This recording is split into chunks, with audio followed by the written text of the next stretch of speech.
Bonjour à tous. Donc, je suis ravie d'être avec vous aujourd'hui pour partager les façons de se planter en ajoutant de l'IA dans son produit. Parce qu'en fait, j'ai une conviction très forte, c'est que la meilleure manière d'apprendre, c'est d'essayer de se planter, d'essayer de se planter. Donc, c'est pas très bien parce que je vais vous partager les façons de se planter, des tips que vous n'avez peut-être pas encore essayé. Et finalement, pour moi, ce talk, il sera réussi avec vous si vous voyez le moment où vous êtes en train de vous planter, vous remémorez des expériences où vous êtes en train de penser à votre produit sur lequel vous êtes en ce moment, et que ça, au moins, ça va vous permettre de prendre un step back. Et puis, si vous retenez quelque chose des conseils, tant mieux, mais trouvez votre chemin. Je vais me présenter, donc Anne-Claire Bachet. Donc moi, je suis commencé ma carrière dans la data au moment où on parlait encore de l'hiver de l'IA, et je suis très contente aujourd'hui d'y être à un moment que je considère un peu le printemps. Donc j'ai eu différentes fonctions dans la data science et aussi dans le produit. Et ma passion, c'est vraiment comment est-ce qu'on arrive à augmenter la valeur des produits en y introduisant de l'IA, mais pas à tout prix, à l'endroit où ça va vraiment créer de la valeur et où ça va apporter de la valeur pour les utilisateurs, pour le business, mais aussi, si on le peut, d'une manière la plus responsable, parce qu'on n'a pas toujours besoin des plus gros modèles pour créer de la valeur. Peut-être un petit mot sur Miracle. Miracle, c'est une société qui a un peu plus de 10 ans maintenant, qui a 12 ans. Et on opère en fait partout dans le monde avec à peu près 450 clients. Notre métier, donc on est une boîte B2B, et notre métier, c'est d'aider des retailers à développer une offre de marketplace sur leur site en propre et de permettre de se connecter à des offres de plusieurs vendeurs pour augmenter les produits qu'ils peuvent proposer aux clients, mais aussi d'une certaine manière concurrencer Amazon en développant cette largeur d'offres qu'Amazon sait proposer aujourd'hui partout dans le monde. Et on est 750 employés partout dans le monde avec des bureaux à Paris, à Boston et dans d'autres villes également. Donc on est sur ce modèle de marketplace pour répondre à une équation évidente que tout le monde connaît, le bon produit au bon moment, et surtout le sujet de l'avoir en stock au moment où le client vient sur les interfaces ou dans les magasins. Pour commencer, commençons par regarder quel est le problème. Donc ça, c'est une stat de 2019 du Gartner qui nous disait que 85% des projets d'IA restent au stade de proof of concept et ne passent jamais en production. Depuis, comme pas précisé en intro, il s'est passé une énorme chose. La Generative AI, on est sorti de l'hiver de l'IA. Et du coup, je ne sais pas si vous imaginez, donc cette statistique, la bonne nouvelle, c'est qu'elle a diminué, mais elle reste encore très élevée. À vos chiffres. À 30%. Bon, j'étais surprise, je me suis dit, bon, finalement, ça va, ça dépend peut-être ce qu'on entend par passer en production. Mais la dernière stat du Gartner nous dit que l'époque en IA générative, il y en a quand même toujours 30%. Donc la bonne façon de le voir, c'est de se dire, effectivement, en mettant la technologie dans les mains d'un plus grand nombre et en facilitant l'accès à cette technologie-là, on arrive a priori à passer plus vite une première étape de production. On le verra, on a beaucoup d'enjeux sur passer at scale sur cette technologie. Mais finalement, 30%, c'est toujours un waste qui est énorme. Ça veut dire qu'on a investi des ressources, on a investi dans de la technologie, dans quelque chose qui ne va pas créer de la valeur à l'échelle. Et donc, je vais parcourir un peu avec vous 3 façons de planter son projet avec de l'IA, mais d'abord, peut-être pour qu'on soit tous un peu sur le même niveau de définition, je vais faire l'exercice risqué de qu'est-ce que l'IA. Et donc, dans l'IA, ça va couvrir plusieurs éléments. Le premier, l'IA, alors il y a plein de définitions, j'essaie d'en faire une très simple. Voilà, c'est un programme qui est capable de percevoir, de raisonner, d'agir et de s'adapter à un certain nombre d'éléments de contexte, d'environnement ou d'input qu'on peut lui donner. Dedans, démystifions le vocabulaire, si vous travaillez avec des data scientists, le machine learning, donc qui sont des algorithmes qui apprennent automatiquement à partir de données et d'exemples, sans programmation explicite, ce qui change aussi drastiquement le rapport qu'on peut avoir entre produit et engineering, produit et data science, où on n'est pas en train de donner des éléments spécifiques de code. L'apprentissage, un des points de départ, un des points d'entrée, ça va être les données. Et dedans, le deep learning, qui est une sous-partie en fait, du machine learning, qui sont des systèmes de réseaux de neurones, pour faire très simple, qui apprennent aussi automatiquement et qui sont généralement un peu plus consommateurs d'une grande quantité de données. Et Generative AI est arrivé. Donc Generative AI, c'est des nouveaux types d'algorithmes qui, en fait, génèrent du contenu original. Donc ça, je pense qu'on l'a tous vu avec notamment ChatGPT qui est arrivé entre nos mains, depuis Claude, le chat, Mistral, et qui apprennent également toujours à partir de données, mais qui créent finalement un contenu original, et dans lequel il y a aussi une composante non déterministe qui est plus forte, qui est liée aux algorithmes en eux-mêmes, mais qui est liée aussi au fait que pour les processer les résultats, il y a des GPU qui sont connectés entre eux et qui vont générer aussi une variabilité qui font qu'à une même entrée donnée, on peut ne pas obtenir le même résultat en itérant plusieurs fois de suite. Et les LLM, qui sont tout simplement une sous-partie de cette partie de Generative AI sur les modèles de langage plutôt qui permettent de générer du texte. Rentrons dans la première façon de se planter, c'est voir de l'IA partout. Je voulais partager avec vous un premier exemple. Alors, qui a déjà vu cette photo dans la salle? Qui imagine un petit peu ce que cette personne est en train de faire et en quelle année on se situe? Le lieu, je pense que vous l'avez tous, place de l'Étoile, à côté de l'Arc de Triomphe. Et donc, on est en août 1939 et on est en train de regarder un allumeur de réverbère au gaz. Donc là, le premier sujet, c'est qu'on est en train de regarder une personne qui est en train d'accomplir un geste, qui est allumé au gaz un réverbère. Il y a un autre exemple qui est aussi assez connu de métier qui a disparu aujourd'hui, qui est celui du toqueur de volet, qui toquait au volet pour réveiller les personnes et qui, à un moment, a été aussi disrupté par une technologie quand on a inventé le réveil.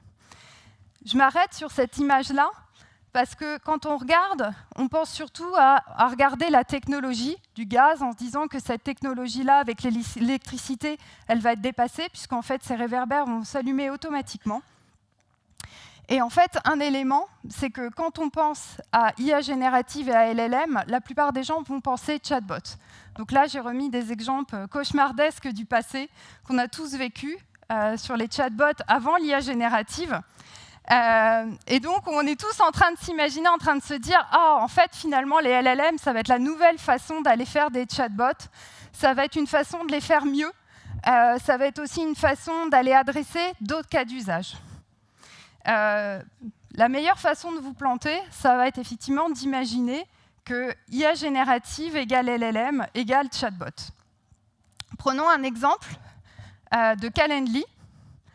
Donc, on voit beaucoup d'expériences où on réinvente des expériences de prise de rendez-vous, mais quand on regarde Calendly, l'interface utilisateur, elle est tellement très bien travaillée que vous arrivez dessus, vous voyez tout de suite les dispos, et en 3 clics, vous êtes capable de régler le sujet. Quelle est la valeur d'un chatbot pour aller vous aider à prendre des rendez-vous quand vous êtes déjà sur cette interface-là et qu'elle est très simple? Donc, je dirais que le premier piège, et c'est aussi ce qu'on voit beaucoup dans les applications de l'IA générative aujourd'hui à l'échelle, c'est de penser que LLM est égal à chatbot et qu'on va pouvoir mettre du conversationnel partout et qu'avec ça, on va aller créer plus de valeur pour les utilisateurs. Quand vous arrivez et qu'en 2 clics, vous avez la vision, vous êtes capable de réserver tout de suite, si on commence à vous mettre une interface conversationnelle en vous demandant d'aller taper du texte pour aller dire à quelle heure vous voulez prendre un rendez-vous, c'est peut-être pas ce qui va créer plus de valeur pour votre utilisateur. Donc le premier tips, c'est aller au-delà des chatbots, aller au-delà de la technologie évidente qui est une technologie de conversationnel qui est ChatGPT, aller au-delà et réfléchissez à comment leverager cette technologie. Je vais vous donner un exemple qu'on a chez Miracle, c'est-à-dire qu'on a commencé par ce qui faisait le cœur du produit, ce qui avait commencé à être construit dans la technologie il y a 12 ans, parce qu'on savait que l'onboarding de catalogue, c'est-à-dire permettre à un vendeur qui a son format de fichier par API, je vous donne des exemples sur la partie droite de l'écran, qui a son format avec sa qualité, va être capable de pouvoir aller publier son catalogue sur n'importe quel site de retailer et avoir un format structuré. Et d'ailleurs, après, ensuite, un autre format de transformation pour avoir une fiche produit qui soit la plus adaptée au SEO, qui soit aussi demain le plus adapté à des recherches par SearchGPT ou Perplexity, par exemple. En fait, on est parti de ce cas-là parce qu'on s'est dit c'est le problème qu'on essaye de résoudre et de simplifier depuis le début. Et aujourd'hui, en prenant un recul sur les performances qu'on était capable d'avoir avec de l'engineering classique, on était capable de onboarder un catalogue. En moyenne, nos clients mettaient 15 jours à aller onboarder un catalogue avec des tâches qui étaient 100% manuelles, certes avec une interface. On a eu une première phase d'itération avec l'IA qui avait permis de réduire à 11 jours, donc de 30% en mettant de l'IA pour assister, recommander des catégories. Mais on s'est dit finalement, plutôt que de commencer par la long tail des sujets business dont on n'est pas sûr de créer de la valeur, qu'est-ce qu'on pourrait faire grâce à l'IA générative en s'attaquant à ce problème-là? Donc, la façon qu'on a eu de raisonner, mon animation n'est pas passée, la façon qu'on a eu de raisonner, c'est de prendre un recul et d'essayer de visualiser ce qu'on appelle une architecture produit. Ça nous vient du Lean Engineering qui nous vise à aller raisonner en repartant de ce que vous avez sur la partie de droite. C'est d'abord le problème à résoudre pour les utilisateurs. Et la capability, c'est-à-dire le niveau de performance que l'utilisateur attendrait et celui qu'on est capable de lui donner aujourd'hui. Donc là, ce qu'on a vu, c'est, certes, on a l'interface la plus simple qu'on a réussi à concevoir, mais c'était quand même 5 étapes, plusieurs jours d'efforts pour un vendeur. Et pour un retailer, de l'autre côté, c'était tout un temps sur lequel ces offres-là n'allaient pas être disponibles pour leurs clients. Et ce qu'on a repris, c'est des éléments un peu fondamentaux, de dire pour avoir ce niveau de capability, on a un certain nombre de fonctions que j'ai simplifiées ici. Extraire les informations, les transformer, les enrichir, possiblement les traduire quand ce vendeur est d'un pays et qu'on veut aller publier dans un autre pays. Et pour ça, on avait un certain nombre de technologies et possiblement aussi de l'humain qui est nécessaire pour aller faire ces mappings et des travaux de traduction. Et la manière dont on a raisonné, c'est pas de se dire prenons-le par la partie de gauche, la technologie, et si on mettait de l'IA générative, ça a été d'abord de visualiser cette architecture produit, de visualiser ses fonctions et de réaliser que quand on extrait, quand on transforme, c'est des problèmes sur lesquels l'IA générative peut permettre de créer un gap et va nous permettre d'aller créer un gap de performance pour les utilisateurs. Et donc, l'expérience qu'on a développée, ça a été de totalement repenser en fait le produit en repartant de ces fonctionnalités-là et en les remplaçant, en les retravaillant avec de l'IA générative. Ce que vous voyez derrière moi, c'est l'interface. Au lieu d'avoir sur cette partie un élément de mapping pour aller définir quelle est la catégorie, est-ce que brun, ça veut bien dire marron, et aller faire ces catégorisations ou aller revalider qu'un premier niveau d'IA était correct, on a tout simplement une expérience de « je upload mes données » et automatiquement, on va aller transformer les informations. Et là, dans la puissance de l'IA générative qui va aller créer un gap de performance, c'est qu'à partir d'un texte de description, on va pouvoir aller y retrouver des attributs qui avant n'étaient pas présents dans les éléments déterministes du fichier. Et là, on a réussi à créer un gap de performance en passant d'un process qui était manuel et qui était long, avec un process qui a pu descendre sur des temps de moins de 2 heures, selon la taille du fichier. Et donc, en fait, ces différentes étapes-là, on a pu, en leverageant l'IA générative, le remplacer sans pour autant passer par la logique de LLM égale chatbot. En vraiment repassant par cette décomposition des fonctions, on a vu qu'on pouvait créer une nouvelle fonctionnalité qui allait créer un gap de performance. Et donc, quand on regarde comment évolue cette architecture produit, en fait, ces features-là, elles ont tout simplement été transformées en utilisant une nouvelle fonctionnalité qu'on appelle Catalogue Transformer et qui est basée sur l'IA générative. Et comme vous pouvez le voir sur la partie de droite, ça nous a permis de l'avoir en un clic avec 0 effort et de réduire pour le retailer une expérience à quelques heures. Deuxième piège, oubliez que l'IA n'est pas déterministe. On est très habitué à ces conceptions de produits où si on va les définir tous les cas, alors les résultats vont être statiques dans le temps. Pour ça, j'ai repris quelques exemples de fails. Je pense que le premier exemple que vous avez tous effectivement identifié, c'est l'exemple de Gemini, qui, quand il est sorti en février 2024, nous a présenté une interface où, en fait, en interagissant, on pouvait régénérer des personnages dans le passé qui n'ont jamais existé sous cette forme. Et donc, un des risques, c'est du fait du côté non déterministe, c'est que les concepteurs, mais aussi ceux qui vont aller construire les applications, ont une grande responsabilité sur comment vont être structurées les données pour influencer le résultat de l'algorithme. Donc, pour donner d'autres exemples, donc le TIPS, pour contrer cette incertitude, la technologie aujourd'hui telle qu'elle existe avec l'IA générative ne nous permettra jamais dans 100% d'avoir des réponses déterministes.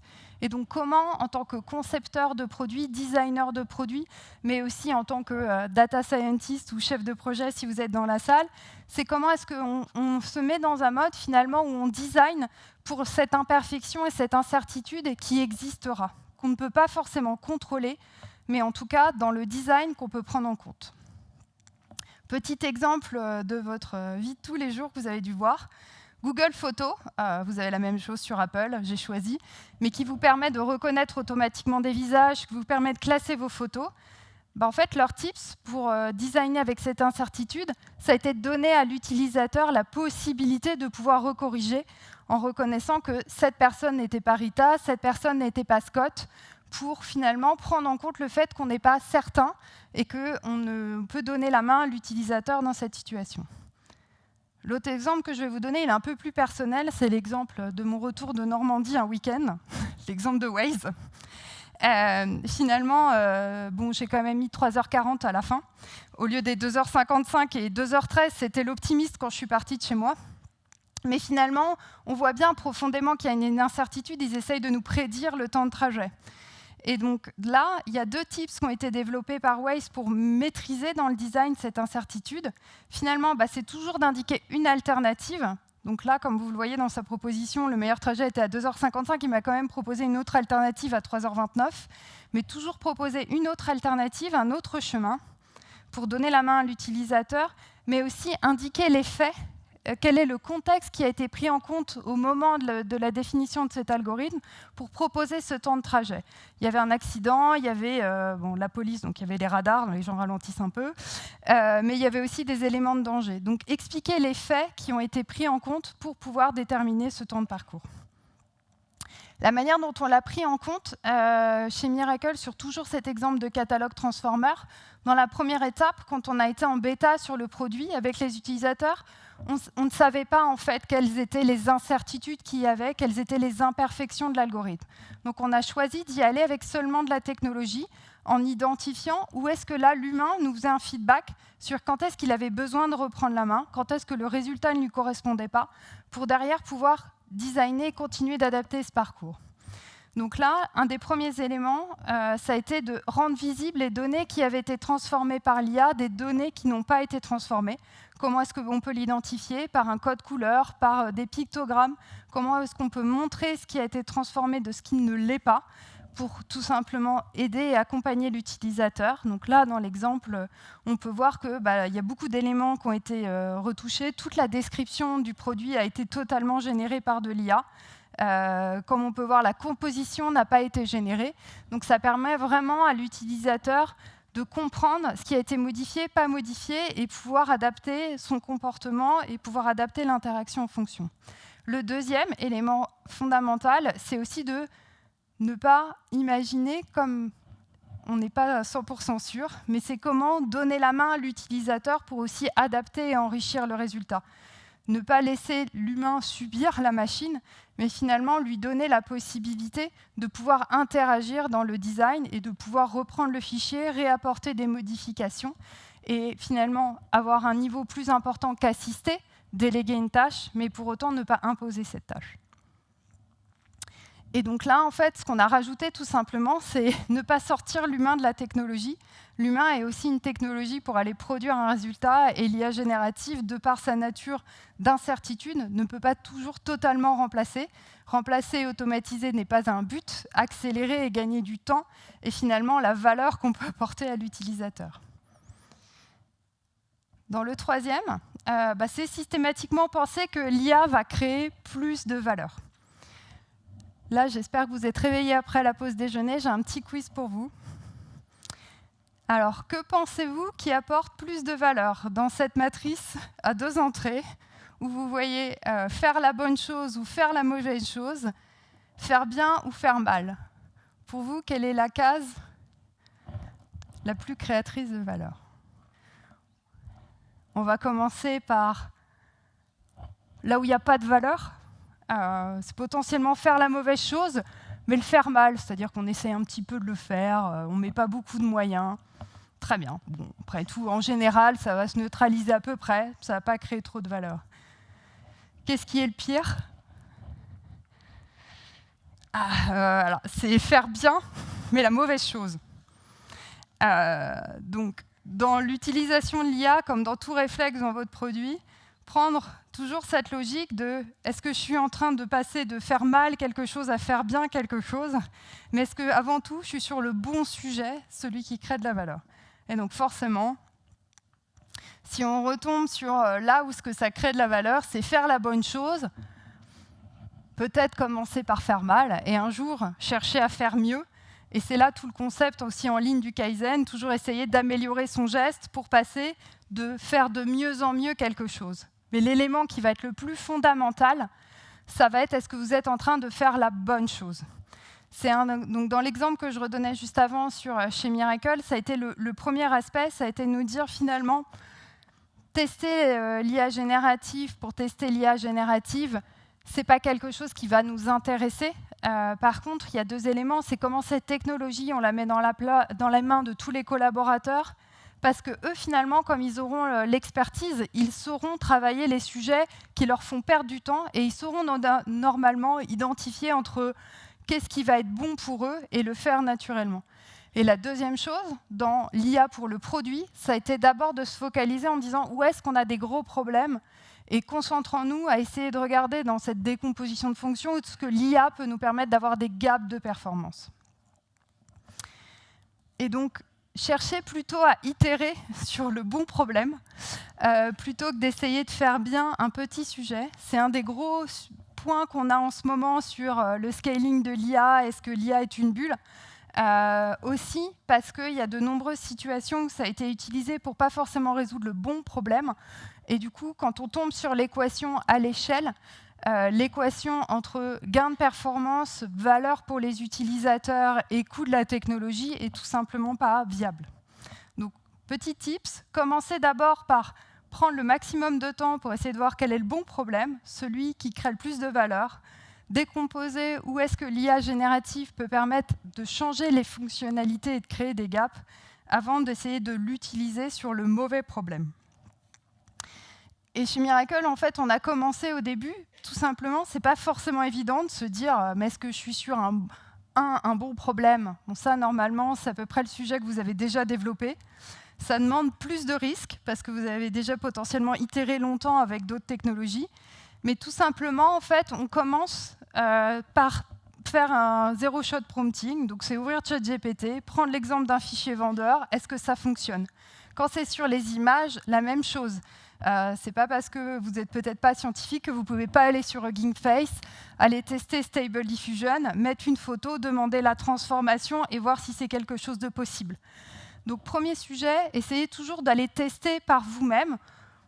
Demandez, cherchez, vous pouvez demander à ChatGPT ou à Claude ou au chat la réponse, mais déjà tester par un exemple de données.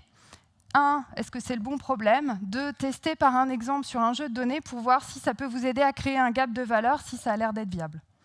Ça nous a amené chez Miracle à réviser un peu notre cycle produit et la façon dont on le démarrait. Quand je suis arrivée, la première question, c'est comment on démarre un sujet d'IA. Alors je me suis dit, c'est marrant, on ne m'a jamais posé cette question. Et finalement, ça a été toujours de se dire, bon, est-ce que c'est un problème qui est très important pour nos utilisateurs? Oui, commençons par faire un zero-shot prompting. Et finalement, ce qu'on a introduit un peu de différent, donc vous avez les inputs classiques, toujours en produit, on prend en compte les feedbacks clients, on a notre expertise, le market research, mais ça a changé dès les inputs. C'est aussi d'intégrer dans le fait qu'on peut avoir à un moment une vision de la potentialité de la technologie et une expertise qu'on allait combiner avec l'expertise produit.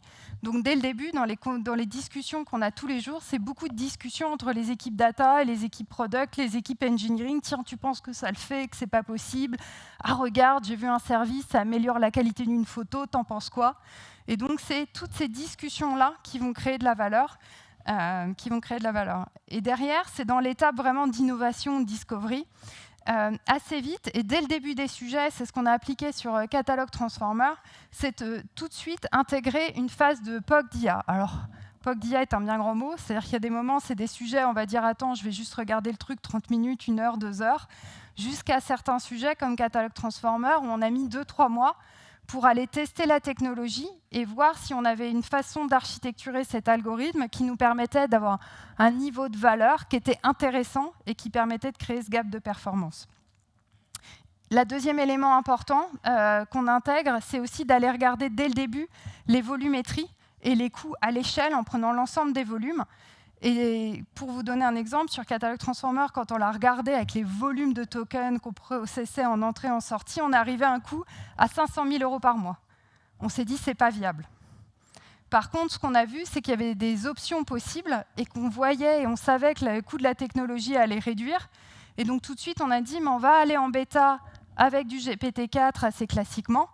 Par contre, on sait que si ça marche, si nos clients y voient de la valeur et qu'on passe à l'échelle, il faudra tout de suite qu'on se mette à aller fine-tuner, donc raffiner les algorithmes. Et on sait déjà comment on va faire. Mais on ne va pas le faire tout de suite, on le fera que dans un deuxième temps. Donc après, l'autre étape, c'est finalement de mettre le design et la conception juste après, en prenant en compte la performance de la technologie dans la façon dont on va designer les parcours, pour introduire ce que je vous disais, quels sont les faits qui peuvent être importants à souligner. Est-ce que ça va être important de mettre l'humain dans la boucle? À quel moment? Comment on va le faire? Après l'étape assez classique de build que vous connaissez, avec finalement l'étape qui a été la plus facile pour nous. Et après, une phase donc, de bêta, si vous êtes en B2B, ou ça peut être une phase aussi tout simplement d'A/B test, pour aller valider qu'il y a ce gap de performance en production, détecter les freins à l'adoption et apprendre en fait des cas spécifiques pour aller ajouter tous ces éléments de tips de design, d'ajustement de la technologie, avant derrière d'aller passer à l'échelle, où là, effectivement, on va continuer d'itérer pour maximiser en fait, l'adoption de la fonctionnalité. Et on a attendu, nous, cette étape-là de GA, de General Availability, pour mettre en place l'infrastructure cible, pour mettre en place du fine-tuning, donc mettre plus de coûts de notre côté pour aller améliorer les algorithmes, une fois qu'on a vu que ça allait créer concrètement de la valeur pour les utilisateurs. Et du coup, dans l'étape d'après, effectivement, on est toujours en train de regarder comment est-ce qu'on va continuer d'itérer. Ça nous a amené, en fait, dans cette phase-là, à aller, oui, d'une certaine manière, complexifier les technologies, mais ça nous a permis aussi, derrière, d'aller adapter et de ne pas utiliser que du GPT-4, mais à utiliser aussi des algorithmes d'IA générative plus petits, comme un plus petit Llama, le Bibilion, ou le plus petit Mistral, pour pouvoir aller les adapter sur nos données. Et aujourd'hui, c'est à peu près 85% du flux qu'on fait passer par ces plus petits modèles, qui certes sont moins coûteux, mais qui ont aussi une empreinte carbone qui est moins importante. Et seulement dans les cas où il ne vaut pas apporter une bonne performance à l'utilisateur, aller là utiliser des modèles fondamentaux avec des coûts d'API de GPT-4 ou de GPT-4o lorsque ça va faire sens pour délivrer la valeur attendue. Et donc tout ce chemin-là des pièges, en fait, il nous a permis de nous adapter au fur et à mesure. Mais l'élément plus important derrière la technologie, c'est les personnes, parce qu'on a commencé un peu cette histoire avec vraiment à chaque fois un trio qui fonctionnait ensemble, du product, du design, de l'engineering. On avait quelques équipes, on avait des membres dans l'équipe Data Science qui collaboraient, mais qui finalement voulaient apporter des secondary features dans le produit et venaient un peu aider à du fonctionnement, et donc étaient dans un mode projet très déconnecté. Et en fait, l'élément principal que ça a changé, ça a été de nous amener à travailler sous cette forme de quatuor, vraiment aller réfléchir dès le début à la potentialité, où est-ce qu'on peut créer de la valeur, et comment en fait on va prendre en compte dans le design aussi ce qui est possible de faire en data et en IA. Et donc le petit jeu de mots de la fin, du coup, c'est qu'on s'est surnommé le fait d'être des AI Avengers. C'est de dire si on veut vraiment résoudre ensemble, il faut qu'on accepte de notre diversité, de nos différents modes de fonctionnement pour créer de la valeur. Et on ne résout peut-être pas les problèmes de l'humanité, mais en tout cas, on sait qu'on résout les bons problèmes. Merci.